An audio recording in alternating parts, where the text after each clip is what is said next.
샬롬 할렐루야. 창세기 1장 24에서 25절입니다. 하나님이 이르시되 땅은 생물을 그 종류대로 내되 가축과 기는 것과 땅의 짐승을 종류대로 내라 하시니 그대로 되니라. 하나님이 땅의 짐승을 그 종류대로 가축을 그 종류대로 땅에 기는 모든 것을 그 종류대로 만드시니 하나님이 보시기에 좋았더라. 아멘. 창세기 강의 41번째 여섯째 날입니다. 창세기 1장 24, 25절을 보면 육상 동물이 땅의 짐승과 육축과 땅에 기는 것 이렇게 세 가지로 나오지요. 여기에서 먼저 땅에 기는 것이란 뱀, 악어, 거북이와 같은 파충류를 비롯하여 개미처럼 땅에 기어다니는 곤충도 포함이 됩니다. 이렇게 땅에 기는 것들 외에 육상 동물들은 하나님께서 이렇게 땅에 기는 것 외에 육상 동물들을 하나님께서는 처음부터 땅의 짐승과 육축으로 구분하셨지요. 땅의 짐승이란 쉽게 말해서 야생 동물을 가리키지요. 반면에 육축이란 소, 말, 양, 개처럼 사람이 기르는 가축을 생각하면 되겠습니다. 사람이 기를 수도 있고 사람에게 도움이 되는 동물들이지요. 하나님께서는 동물을 창조하실 때부터 이처럼 육축과 야생 동물을 구분하셨습니다. 장차 인간 경작의 시간 동안 어떤 동물이 사람에게 필요하게 될지를 아셨기 때문이지요. 물론 육축도 처음에는 야생에 살았지요. 그런데 아담과 하와가 이 땅에 내려온 후에 자손을 낳아 번성하면서 사람들은 가축을 기르게 되었습니다.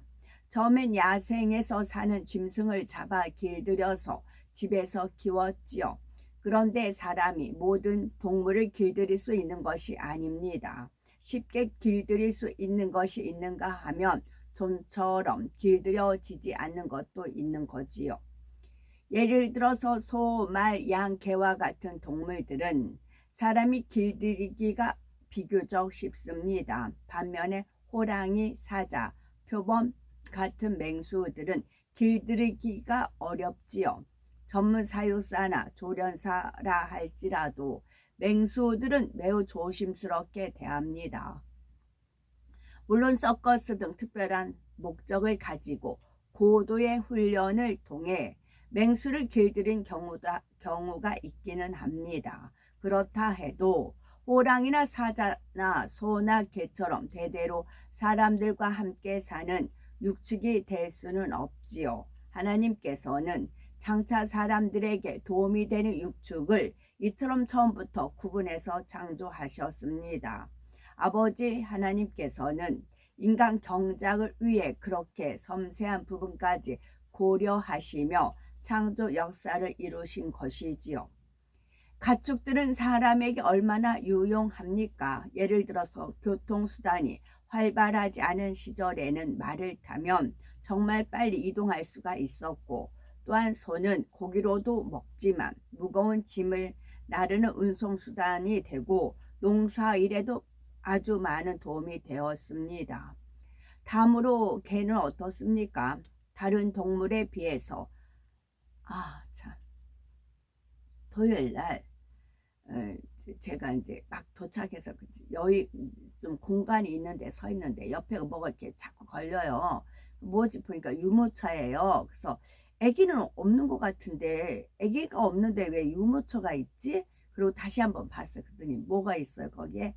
멍멍이 개가 자리 하나는 두 사람 자리는 차지하고 있더라고요. 그죠? 두 사람. 조그만 개 한 마리가 두 사람 자리는 차지하고 있더라고요.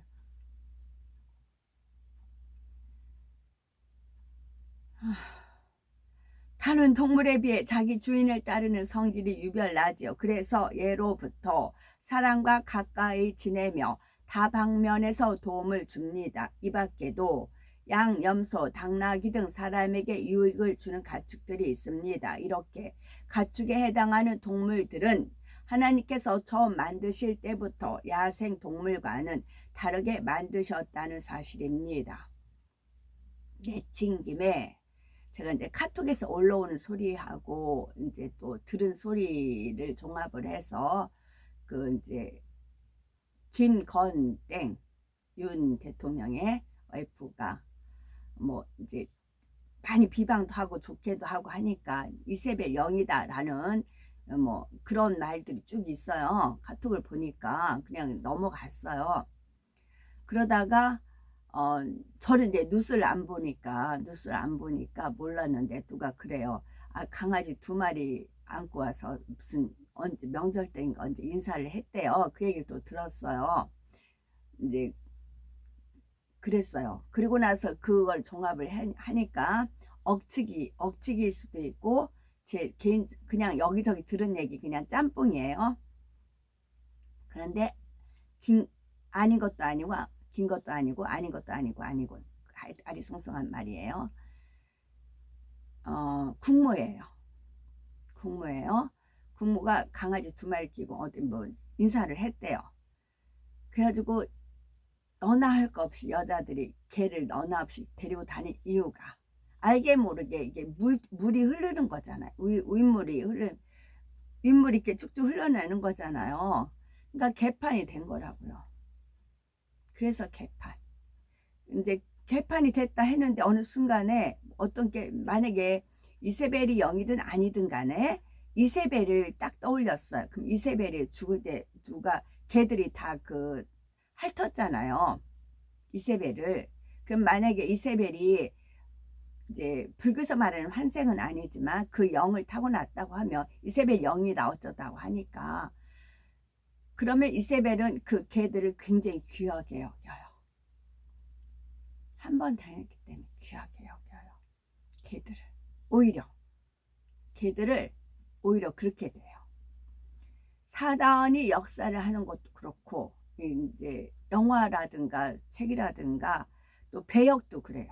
배역을 어떤 배역이 악한 역에는 악한 사람 그 인상을 분장을 해서 쓰고 선한 사람은 선한 분장을 쓰고 막 그런 식으로 바보는 또 바보스럽게 분장을 하고 그러잖아요. 거기에 딱 맞는 걸맞는 그런 분장과 배역과 그런 소품이라든가 목소리까지 그렇게 훈련을 해서 이제 탤런트라는 그런 재능으로 연출을 하잖아요. 짝이 그렇게 돼요. 그래서 이세벨이 0이라고 하면은 오히려 걔를 이뻐해요. 반대적으로 그렇게 돼요. 그래서 국모가 그렇게 이제 중요한 겁니다. 국모 자리가 그냥 우연은 없어요. 우연은 없고 물론 이제 본인이 이제 그런 영부인 자리 올라올 줄 몰랐겠지. 몰라서 이제 그랬겠지만 어저께 읽은 책에 그게 있었죠. 이제 고양이한테 어떤 신한테 이제 자기 좀 사람이 되게 해달라고 빌어서 사람이 되게 했잖아요. 사람이 돼서 과연 사람이 됐으면 사람대로 살 것인가 옛날에 그 고양이 습성대로 살 것인가 해서 쥐 한 마리를 풀어놨댔잖아요. 그랬더니 모양은 사람인데 안에 고양이 습성이 있어서 그 쥐를 갖다가 덮친 그런 스토리가 있었지요. 그게 이소무한가 거기 있었어요. 그와 같아요. 결코 그렇게 돼요. 원인, 결과 그렇게 주어진 겁니다. 하나님께서는 물고기와 새뿐만 아니라 육상 동물들도 처음부터 각각을 종류대로 창조하셨습니다. 수중 동물인 육생 동물로 진화한 것이 아닙니다. 이 시점에서 과거에 한때 지구상에 존재했던 한 동물을 예를 들어 진화가 맞는지 창조가 맞는지 살펴보겠습니다. 저 멍멍이 강아지 엄청 예뻐해요. 그러나 하나님 자리 위에는 놓지 않죠. 아무리 예뻐해도. 그 동물은 바로 공룡입니다. 이 공룡 얘기 해볼게요. 세상에 알려진 공룡에 대한 일반적인 내용을 먼저 말씀을 드리면 과학자들은 공룡이 2억 아,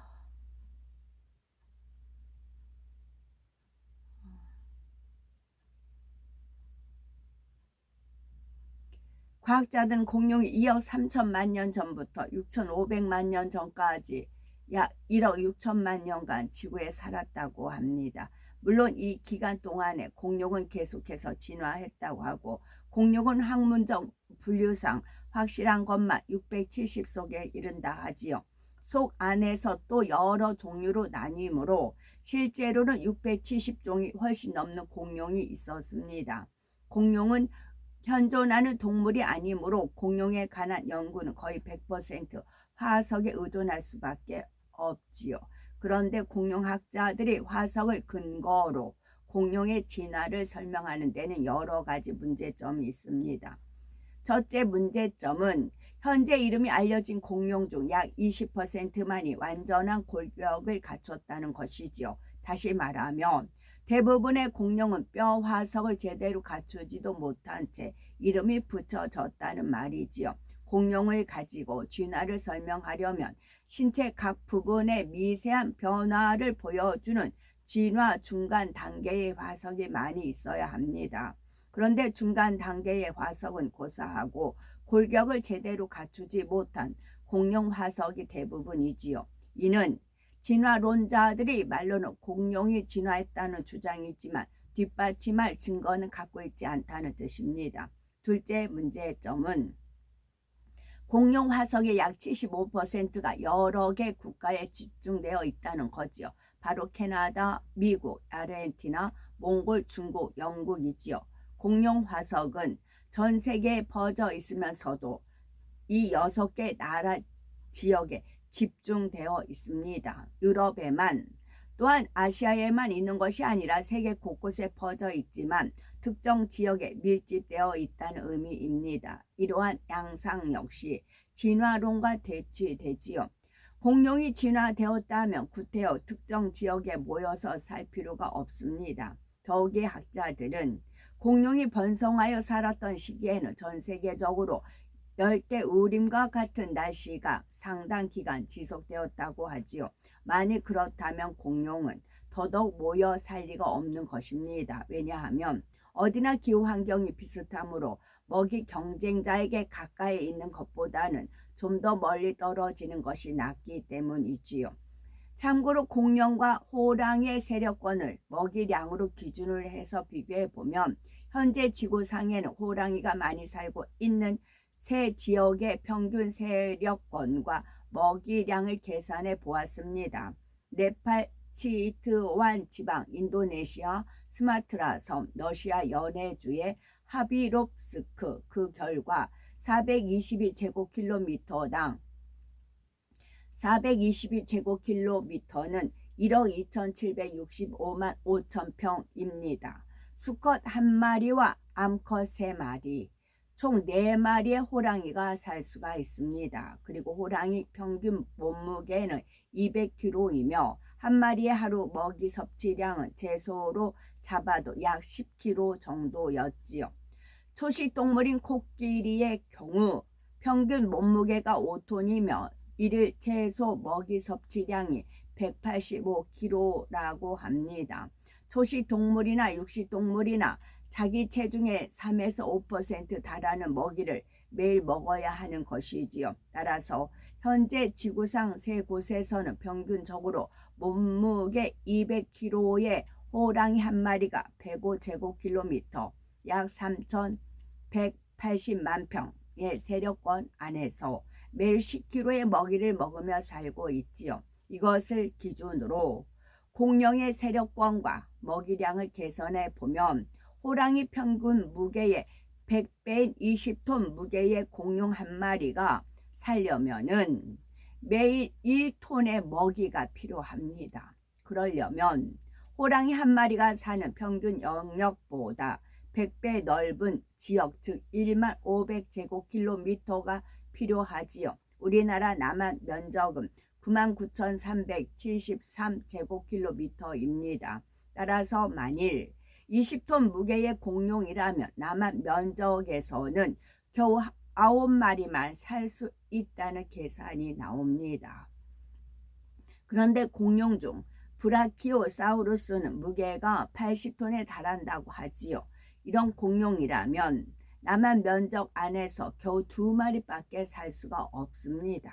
우리나라에서는 경상북도 부근에서 공룡 화석이 많이 발견되었고 그 중에는 무게가 120톤인 것도 있다고 하지요.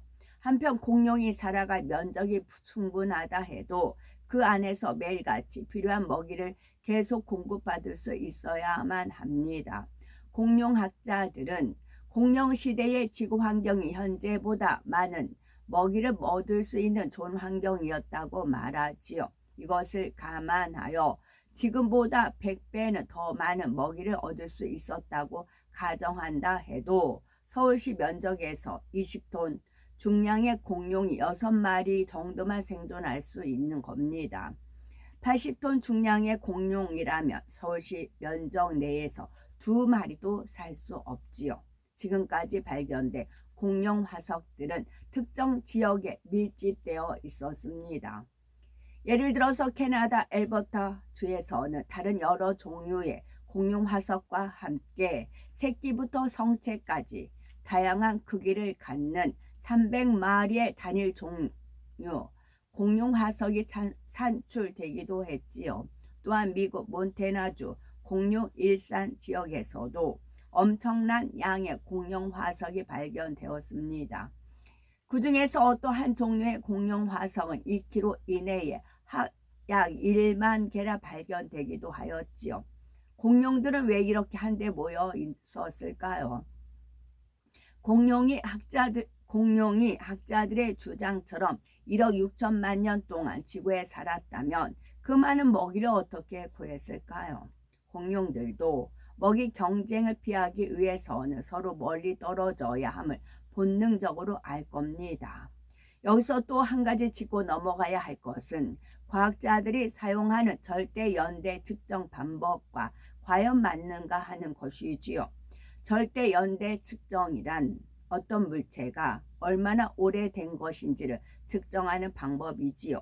공인된 연대 측정 방법에 의해 연대를 측정한다 해도 그것을 항상 신뢰할 수만 없다는 연구 결과가 있습니다. 2003년 10월 17일 세계적인 국제학술지 사이언스에 소개된 내용인데 과학자들은 한 장소에서 채취한 동일 재료를 가지고 공인된 연대 측정 방법 2가지로 연대 측정을 시도하였지요. 2가지 연대 측정 방법이 모두 옳다면 이 2가지 결과가 같아야 할 것입니다. 똑같지는 않다 해도 비슷한 연대는 나와야 하는 것이지요. 그런데 2가지 방법의 연대 차이가 심히 컸다는 사실입니다. 한 방법에서는 800만 년이 측정됐고 다른 한 방법으로는 200만 년이 측정이 되었지요. 무려 600만 년의 차이가 났던 것입니다. 여러 차례 반복해서 측정해 보아도 마찬가지였지요. 따라서 이런 연대 측정 방법의 근거를 둔 공룡의 지구상 생존 시기와 기간도 옳은 것이라고 단정할 수 없는 것입니다. 즉 공룡이 지금으로부터 2억 3천만 년 전부터 6,500만 년 전까지 약 1억 6천만 년간 살았다고 하지만 이것이 사실과 일치하는 것이 아니지요.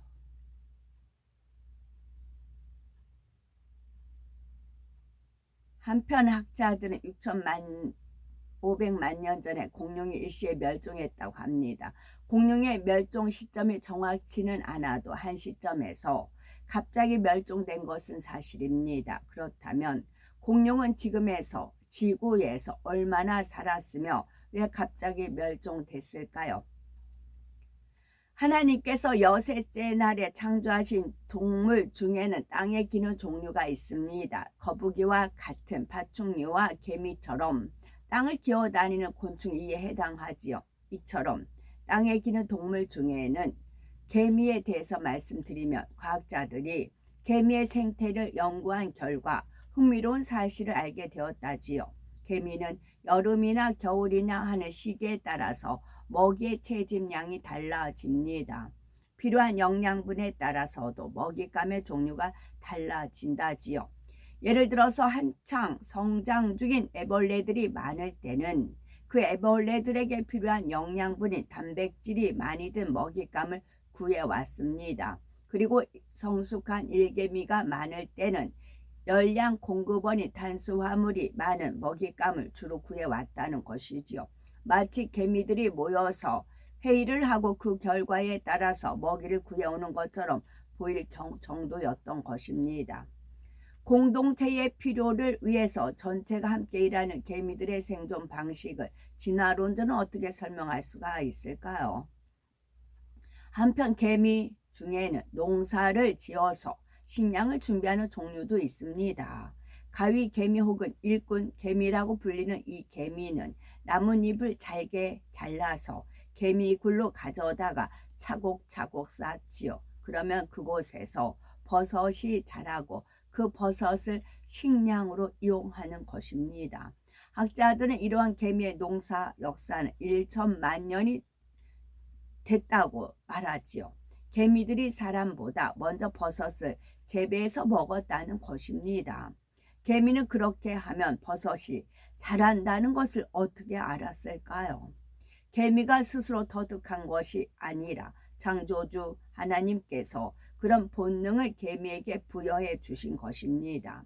개미 중에는 현대 군대의 전술과 유사한 전술을 구사하는 종류도 있습니다. 그것은 브라질의 아마존 정글에 사는 무사 개미이지요. 이 무사 개미들이 적을 탐색하고 대처하는 방식은 보면은 매우 놀랍습니다. 적들의 밀도가 낮으면 신속하게 적진 깊숙이 뚫고 들어가 적을 반으로 갈라놓고 좌우 측면을 공격하지요. 이는 현대 군의 공격 작전에서 주로 사용하는 전술입니다. 반면에 적들이 밀집해 있으면 부채 모양의 전투 대형을 취합니다. 그리고 전투가 팽팽할 때는 미리 후방에 준비해둔 특공대를 투입하여 작전을 수행하지요. 또한 그 와중에도 포획한 먹잇감은 부채꼴 전투 대형 뒤에 대기하는 예비 부대가 후방으로 보냅니다. 현대군의 보병 전투 전술이 이 개미에게서 유래했다고 여겨질 정도이지요. 참, 개미는 종류에 따라 차이가 나지만 평균적으로 자기 몸보다 약 50배나 무거운 것도 끌 수 있다고 합니다. 이는 60kg 체중의 사람이 3톤 중량의 물체를 끄는 것과 같지요. 참으로 놀라운 힘을 가졌다 할 수가 있겠죠. 잠언 6장 6절에서 8절에 게으른 자여 개미에게로 가서 그 하는 것을 보고 지혜를 얻으라. 개미는 두령도 없고 간역자도 없고 주권자도 없으되 먹을 것을 여름 동안에 예비하며 추수 때에 양식을 모으느니라 했습니다. 이 말씀처럼 개미는 두령도 간역자도 주권자도 없지만 하나의 공동체를 이루어 살아가지요. 여왕개미 한 마리를 중심으로 모든 개미들이 자기 할 일을 알아서 착착 성실하게 해냅니다. 개미들은 양식을 모을 때에 전체가 함께 일하는 것을 볼 수가 있지요. 누가 이래라 저래라 하지 않아도 모두가 한 뜻이 되어 한 몸처럼 움직이는 것입니다. 또 얼마나 질서정연하게 움직이겠는지요. 개미 한 마리의 힘은 미약하지만 똘똘 뭉치며 엄청난 힘을 발휘합니다. 아프리카나 아마존에서 개미떼의 공격을 받으면 맹수라 할지라도 생명을 부지하기 어렵죠. 우리 사람들도 근면하고 성실하게 일하면 누구나 가난을 벗고 잘 살 수가 있습니다.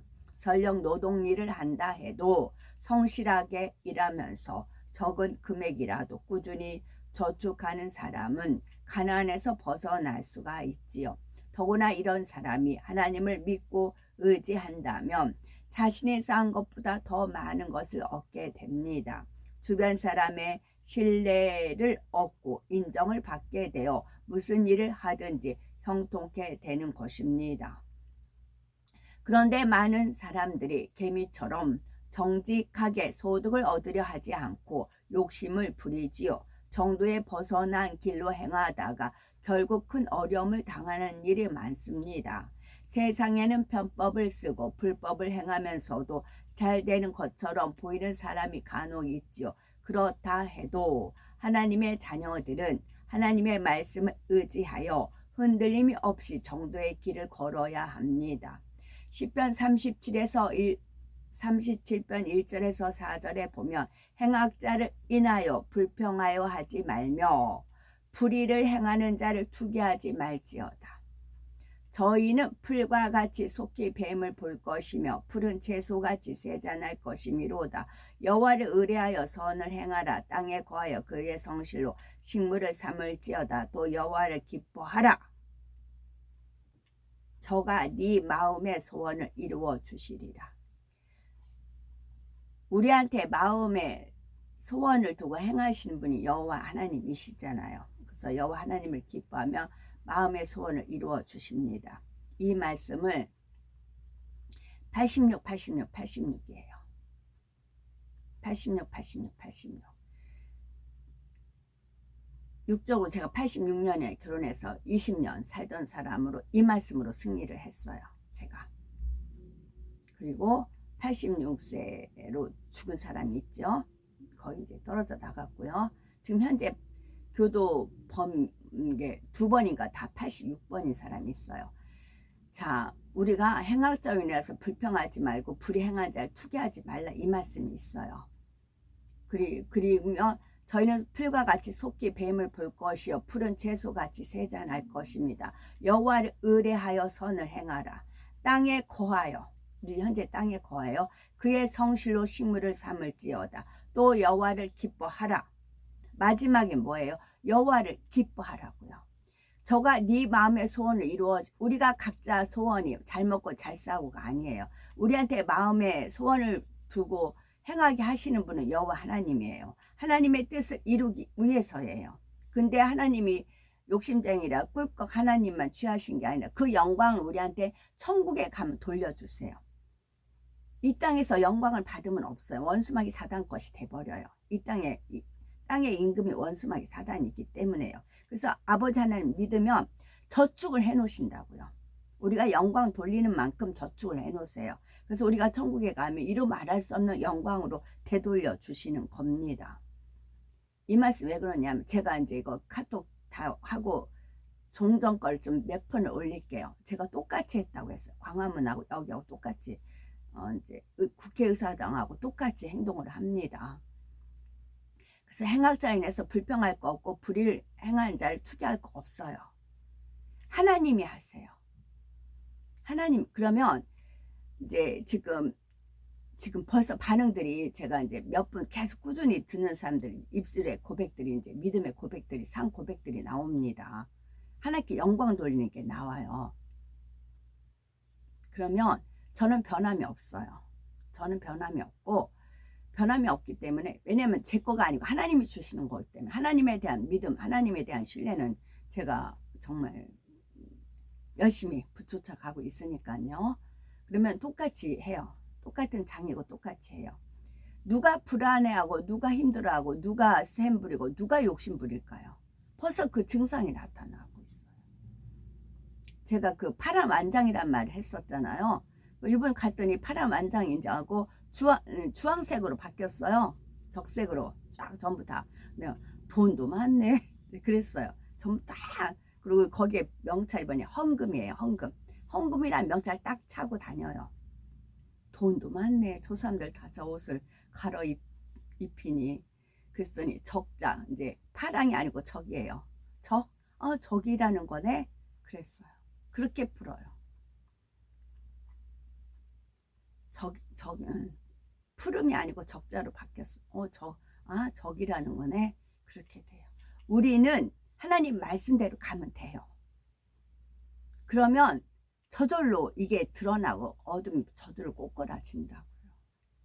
우리가 할 게 아니고 우리는 여기서 여호와를 의뢰하여 선을 행하라. 우리는 하나님을 기쁘게 하고 하나님 영광 돌리고 내가 희생하면서 예배 드리고 헌금 안 걷고 희생하면서 다 이제 돈일 텐데 그잖아요. 그러면 희생하잖아요. 그게 선이에요. 자기 오주머니 챙기지 않고. 그랬을 때 여호와를 기뻐하는 거죠. 그때 하나님을 너무 하나님을 만난 그 기쁨과 하나님이 주신 은혜와 막 그런 걸 너무 기뻐하잖아요. 그러면 우리 마음의 소원을 이루는데 우리 마음의 소원은 누구예요? 하나님 뜻을 이루는 거잖아요. 우리를 향해서 하나님 뜻을 이루어지니까.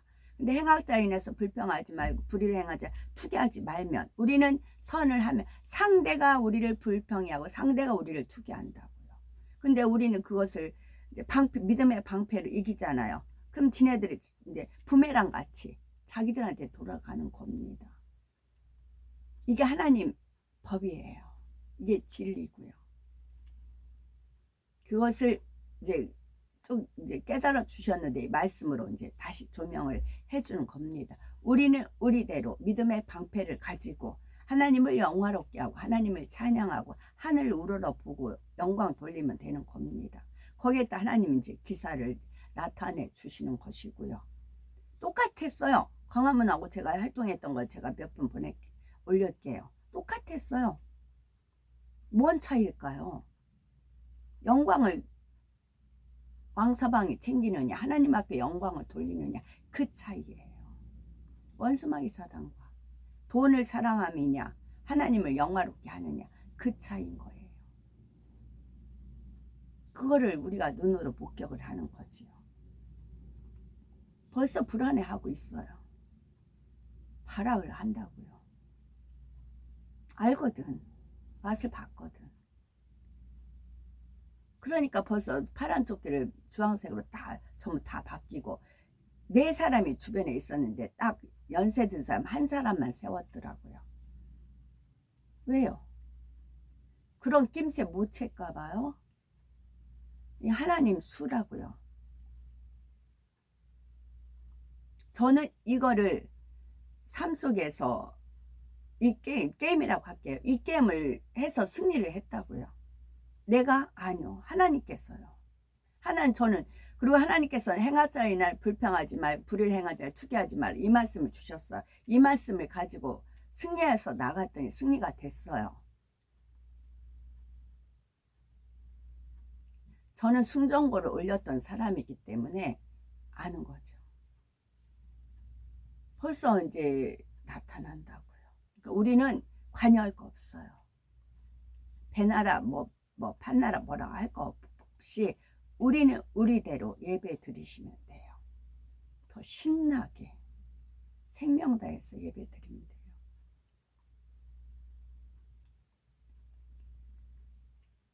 하나님께서는 개미처럼 미약한 존재에게도 살아갈 수 있는 본능을 주셨습니다. 하나님은 복수하시는 하나님이세요. 얼마나 가슴이 내려앉고 얼마나 원통해 하시고 얼마나 분개하셨는지 몰라요.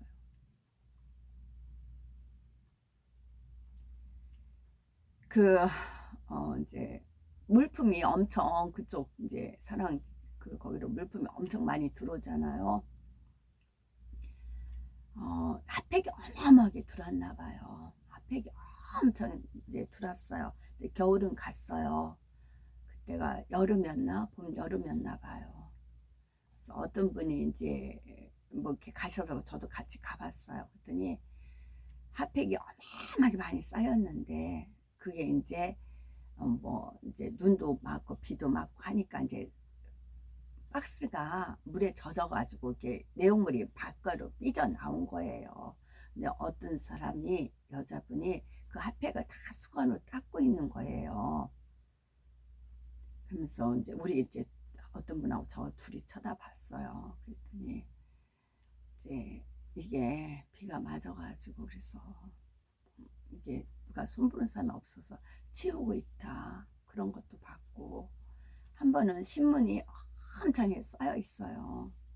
계속 저 불단 저 신문을 왜 발행할까 너무 의아하게 여겼죠. 그랬더니 그 신문사 그 딸이 사장이라고 하잖아요. 사장은 자기 딸한테 기업을 물려주려고 하니까 보지도 않는 신문을 발행을 해가지고 그런 거라든가 그 뒤에 있는 모습을 저는 하나님이 이끌려 가지고 많이 보고 목격했어요. 그냥 앞만 보고 다닌 게 아니고 뒷모습까지. 일종의 감찰이라고 할 수 있겠지만 그랬어요. 그리고 하나님의 영광은 다 땅에 떨어뜨리고 침례했고 우롱하고 하나님 살아계세요. 근데 그거를 누군가 예쁜 자식이 또 아양피면 그 마음을 하나님께서는 위로를 받으시잖아요. 믿음이 있는 자들이 있게 하면은. 하물며 하나님을 의뢰하며 성실히 행하는 선한 자녀들의 마음의 소원을 어찌 외면하시겠습니까?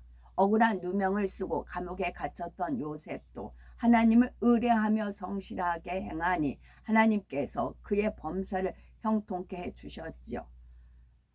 혹 우리 중에 요셉처럼 공경에 빠진 분이 계십니까? 또는 배움이 부족하거나 아무런 기술도 없어서 살 길이 막막한 분이 계신지요? 계미를 보고 지혜를 얻으십시오. 하나님을 중심에서 믿고 의지하며 어떤 일이든 성실하게 해보십시오. 욕심을 부리지 말고 선한 마음으로 변함없이 성실하게 일한다면 하나님께서는 반드시 축복해 주십니다. 하나님께서 공룡.